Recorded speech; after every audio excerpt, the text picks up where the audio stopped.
ZEE5 ಇರುವಾಗ ನೀವು ನಿಮ್ಮ ನೆಚ್ಚಿನ ಶೋಗಳನ್ನ ಎಂದಿಗೂ ಮಿಸ್ ಮಾಡಿಕೊಳ್ಳುವುದಿಲ್ಲ. ಅದು ಸಂಪೂರ್ಣ ಉಚಿತವಾಗಿ.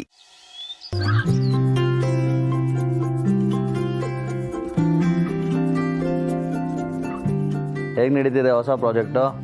ಪರವಾಗಿಲ್ಲ ಚಿಕ್ಕಪ್ಪ, ಈಗಷ್ಟೇ ಶುರು ಮಾಡಿರೋದಲ್ವಾ. ಅವಿ ಇದಾನಲ್ಲ ಹೇಳ್ಕೊಡೋದಕ್ಕೆ, ಏನಾದರೂ ಬೇಕಿದ್ರೆ ಅವನ ಹತ್ರ ಕೇಳು. ಎಸ್ ಚಿಕ್ಕಮ್ಮ, ನಾನು ಬ್ರೋಗೆ ಚೆನ್ನಾಗೇ ತಲೆ ತಿಂತಾ ಇದ್ದೀನಿ. ಅವನಿಗೆ ನನಗೆ ಯಾಕಾದರೂ ಈ ಜವಾಬ್ದಾರಿ ಕೊಟ್ಟನೋ ಅಂತ ಅನ್ನಿಸ್ತಾ ಇರುತ್ತೆ. ಹಾಗಂತೆಲ್ಲ ಅವನಿಗೆ ಅನ್ಸಲ್ಲ. ಹಾಗಿದ್ದಿದ್ರೆ ಅವನ್ಯಾಕೆ ನಿನಗೆ ಪ್ರಾಜೆಕ್ಟ್ ಕೊಟ್ಟಿರ್ತಿದ್ದ?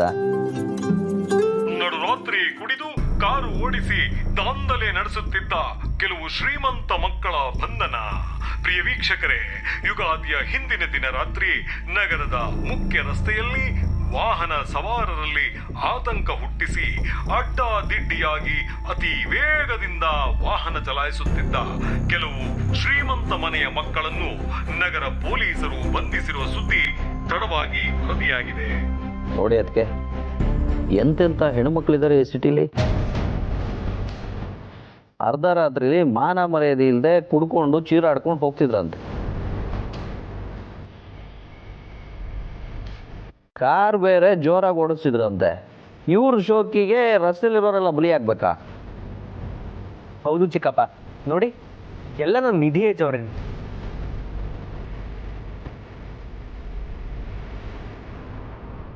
ನೋಡಬಿ ಎಷ್ಟು ಡಿಫ್ರೆನ್ಸ್ ಇರುತ್ತೆ.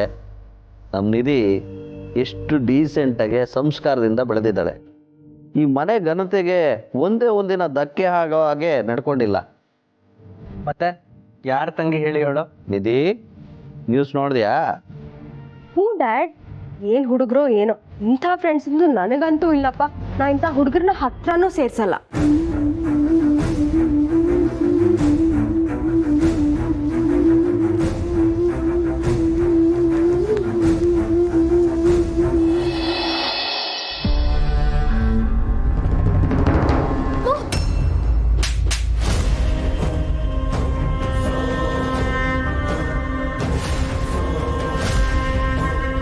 ಏನ್ ಮಾಡ್ತಿದ್ಯಾ ಮಾಮ್? ಏನ್ ಮಾಡ್ತಿದ್ದೀನ? ನಿನ್ನ ಇನ್ನೂ ಬದುಕಕ್ ಬಿಟ್ಟಿದ್ದೀನಲ್ಲ, ಅದೇ ನಿನ್ನ ಅದೃಷ್ಟ. ಎಷ್ಟು ಧೈರ್ಯ ಅಂತ ಹೀಗೆಲ್ಲ ಮಾಡ್ತಿದ್ಯಾ ನೀನು? ನನ್ನ ಮಗಳ ನೀನು. ಈ ಮನೆ ಘನತೆ ಗೌರವ ಎಲ್ಲ ಹಾಳು ಮಾಡ್ತಿದೀಯಾ. ಮಾಮ್, ಸೆನ್ಸ್ ಇದೆಯಾ ನಿನ್ಗೆ? ಒಂಚೂರು ಮಿಸ್ ಆಗಿದ್ರೆ ಆ ಗುಂಪಲ್ಲಿ ನೀನು ಇರ್ಬೇಕಿತ್ತು. ಆ ತುಳಸಿ ಅವಳ ಮಗ ನಿನ್ನನ್ನ ಸೇವ್ ಮಾಡ್ಕೊಂಡು ಇಲ್ಲಿಗೆ ಕರ್ಕೊಂಡು ಬಂದಿದ್ದಾರೆ. ಮಾಮ್, ನಾ ಅಲ್ಲಿಗೆ ಹೋಗೇ ಇರ್ಲಿಲ್ಲ. ಮತ್ತೆ ಅವ್ರು ನಿನ್ನ ಹತ್ರ ಕತೆ ಹೇಳಿದ್ದಾರೆ.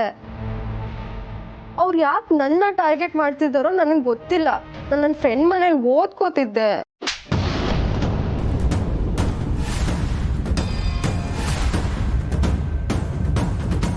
ನೀನು ಯಾವ ಅವಸ್ಥೆಯಲ್ಲಿ ಮನೆಗೆ ಬಂದೆ ಅಂತ ನಾನೇ ನೋಡಿದ್ದೀನಿ. ನನ್ನ ಹತ್ರನೇ ಸುಳ್ಳು ಹೇಳ್ತೀಯ ನೀನು? ಈ ಶಾರ್ವರಿ ಹತ್ರನೇ ಸುಳ್ಳು ಹೇಳುವಷ್ಟು ಹೆಚ್ಕೊಂಡಿದ್ಯಾ ನೀನು? ಮೊಹಮ್ಮದ್, ಆಕ್ಚುಲಿ ಏನೋ ಮಿಸ್ಅಂಡರ್ಸ್ಟ್ಯಾಂಡಿಂಗ್ ಆಗಿತ್ತು. Shut up. ಇನ್ನೊಂದು ಮಾತಾಡಿದ್ರೆ ಕೊಂದು ಹಾಕ್ಬಿಡ್ತೀನಿ. ಇನ್ಮೇಲೆ ನನ್ನ ಪರ್ಮಿಷನ್ ಇಲ್ಲದೆ ನೀನೆಲ್ಲೂ ಹೊರಗೆ ಹೋಗ್ಕೂಡ್ದು. ಎಲ್ಲ ಬಿಟ್ಟು ಆ ತುಳಸಿ ಮುಂದೆ ನನ್ನ ಮರ್ಯಾದೆ ಕಳೆದ್ಬಿಟ್ಟಿಯಲ್ಲೇ. ಅವಳೇನೋ ದೊಡ್ಡ ಸಹಾಯ ಮಾಡೋ ಥರ ಮಗನ ಜೊತೆ ಬಂದು ನನಗೆ ಬುದ್ಧಿವಾದ ಹೇಳ್ತಿದ್ರೆ ನನಗೆ ಎಷ್ಟು ಶೇಮ್ ಆಯ್ತು ಗೊತ್ತಾ? ಅವ್ರ ಮುಂದೆ ನಾನು ತಲೆ ತಗ್ಸೋ ಹಾಗೆ ಮಾಡಿಬಿಟ್ಟಿಯಲ್ಲೇ. ಇದು ಯಾವತ್ತೂ ರಿಪೀಟ್ ಆಗಬಾರ್ದು. ಆದರೆ ಕೊಂದು ಬಿಡ್ತೀನಿ, ಹುಷಾರ್.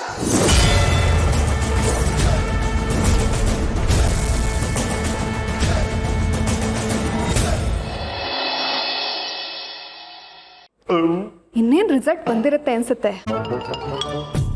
ಸೊಸೆ ಬುದ್ಧ, ಈಗೇನ್ ನೀನೇ ಹೋಗಿ ಕೆಲಸ ಹುಡುಕ್ತೀಯಾ, ಇಲ್ಲ ಕುತ್ತಿಗೆ ಹಿಡಿದು ಆಚೆ ದಬ್ಬೆ? ಇದೇನ್ ನಿಮ್ಮನೇನಾ ಆಚೆ ದಬ್ಬಕ್ಕೆ? ನ್ಯಾಯವಾಗಿ ಹೇಳ್ಬೇಕು ಅಂದ್ರೆ ನನಗೆ ಇಲ್ಲಿ ಹಕ್ಕು ಜಾಸ್ತಿ ಇರೋದು, ನಿಮಗಲ್ಲ. ಅಯ್ಯೋ, ಪಡ್ಕೊಂಡ್ರು ನಿನ್ ಹಕ್ಕಿಗೆ.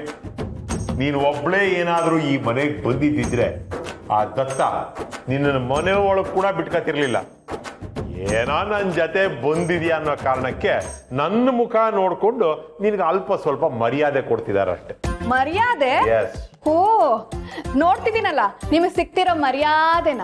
ಸುಮ್ನಿದ್ರು ಸರಿ. ಈಗ ಸೊಸೆ ಬುದ್ಧ, ಈಗೇನು ಹೋಗ್ತೀಯ ಇಲ್ವಾ ನೀನ? ಹೋಗಲ್ಲ ಮವ, ನನಗಿನ್ಮೇಲೆ ಕೆಲ್ಸಕ್ಕೆ ಹೋಗೋ ಅವಶ್ಯಕತೆನೇ ಇಲ್ಲ. ಅವಶ್ಯಕತೆ ಇಲ್ವಾ?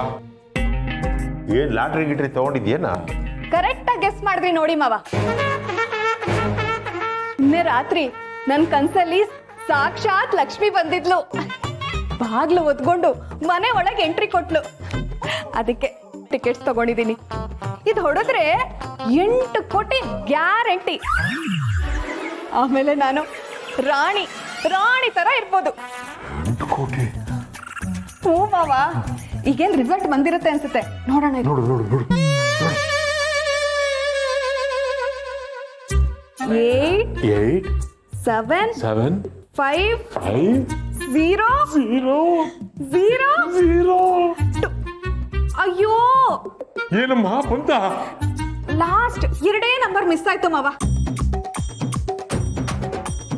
ಇರಿ, ಇನ್ನೂ ಟಿಕೆಟ್ ಇದೆ, ಚೆಕ್ ಮಾಡ್ತೀನಿ. ಅಯ್ಯೋ, ಲಾಸ್ಟ್ 2 ನಂಬರ್ ಮ್ಯಾಚ್ ಆಗೋಯ್ತು ಮಾವ. ಬಂತ 8 ಕೋಟಿ? 50 ರೂಪಾಯಿ ಬಂತು.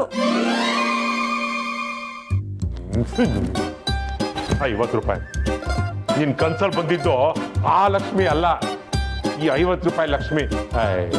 ನಿನಗೆ ಬಂದಿರೋ 50 ರೂಪಾಯಲ್ಲಿ ಚಿಕ್ಕದೊಂದು ಲಕ್ಷ್ಮಿ ಫೋಟೋನು ತಗೊಳಕ್ಕಾಗಲ್ಲ.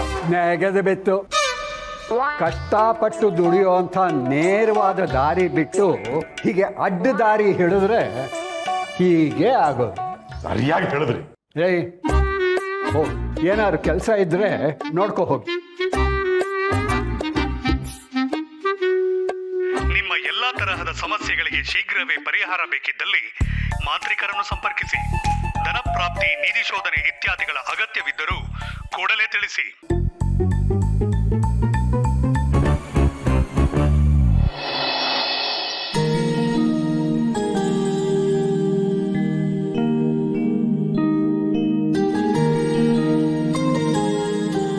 ನಿಮಗೆಲ್ಲ ಒಂದು ವಿಷಯ ಹೇಳಬೇಕು. ನಾಳೆ ನಿಮಗೆಲ್ಲ ಏನೇ ಕೆಲಸ ಇದ್ದರೂ ದಯವಿಟ್ಟು ರಜೆ ಹಾಕಿ. ನನಗಂತೂ ಆಗಲ್ಲ, ನನಗೆ ಬೇಜಾನ್ ಕೆಲಸ ಇದೆ. ನಾಳೆ ಶಾರ್ವರಿ ಮಹೇಶ್ ಅವರ 20ನೇ wedding anniversary.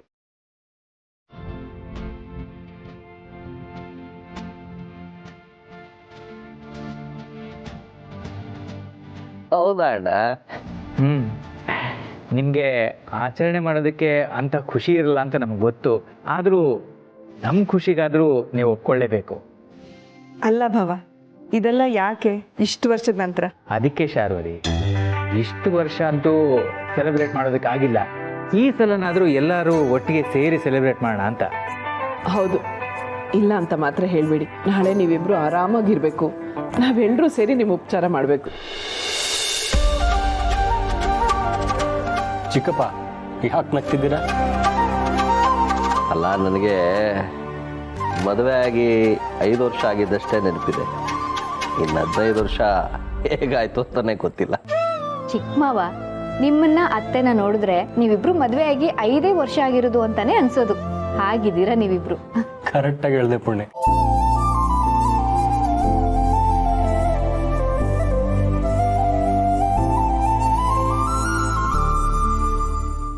ZEE5 app download ಮಾಡಿ ಎಲ್ಲಾ ಸಂಚಿಕೆಗಳನ್ನು ಸಂಪೂರ್ಣ ಉಚಿತವಾಗಿ ನೋಡಿ.